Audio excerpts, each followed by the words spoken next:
নবী সাল্লাল্লাহু আলাইহি সাল্লামকে আল্লাহ তাআলা বললেন, কুল, হে নবী আপনি বলে দেন সবাই রে গরম।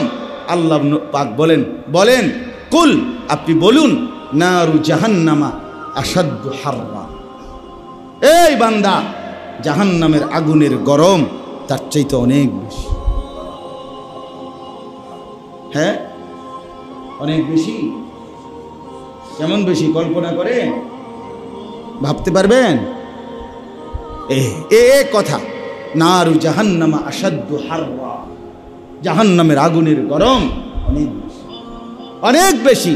কাজেই বান্দা জাহান্নামের প্রচণ্ড গরম, ভীষণ আগুন, ওর থেকে যদি বাঁচতে হয় তো দুনিয়ার এইটুকু গরম হজম করে সহ্য করে যদি আল্লাহর ইবাদত চালিয়ে রাখো, তো এর দ্বারা যদি সামান্য এই গরম থেকে তুমি যদি আল্লাহর ইবাদত চালু রাখতে পারো, তাইলে জাহান্নামের কঠিন আগুন থেকে আল্লাহ তাআলা তোমাকে হেফাজত করে দেবে।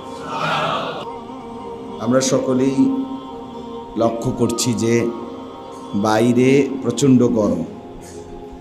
এই প্রচণ্ড গরমের কারণে স্বাভাবিকভাবেই অনেকেই আমরা ইবাদত আমলের ক্ষেত্রে, জামাতে নামাজ পড়ার ক্ষেত্রে, স্বাভাবিক আমলের জিন্দেগির ক্ষেত্রে অনেক সময় অজুহাত পেশ করে যে এতটা গরম, প্রচণ্ড গরম। কিন্তু বাস্তবতা হলো নিজের জীবন সংসারের ব্যক্তিগত কোনো কাজ এই গরমের অজুহাতে কিন্তু বন্ধ নেই। বাজার বলেন, ব্যবসা বলেন, চাকরি বলেন, দুনিয়াবি উপার্জনের যাবতীয় ফিকির বলেন, কিছুই এই কারণে স্তব্ধ হয়নি, বন্ধ হয়নি, সবই চলছে।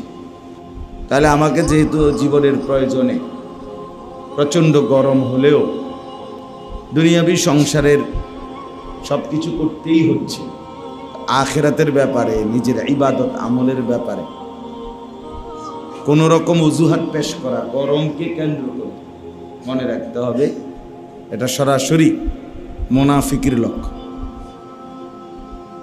কিসের লক্ষণ বলেন? এই গরমকে অজুহাত বানায়। হ্যাঁ, গরম আছে, এটা ভাবতেই হবে, যেটা আছে গরম। আপনি তো ঠান্ডা করতে পারতেন, আবহাওয়া যেমন আছে এমনই, আল্লাহর ইচ্ছা যেমন। কিন্তু মনে রাখতে হবে এটাকে কোনোভাবেই অজুহাত বানানো যাবে না ইবাদতের ক্ষেত্রে, আমলের ক্ষেত্রে। এই কারণে যেন নামাজের জামাত না ছোটে, এই কারণে যেন 6 রোজা যে রাখার নিয়ত যাদের শুরু হয়েছে তো আলহামদুলিল্লাহ, যাদের হয় নাই এটা যেন ছুটে না যায়। এই কারণে আল্লাহ তাআলার ইবাদত বন্দিগি এগুলো যেন বাদ না পড়ে, এটা মনে রাখতে হবে।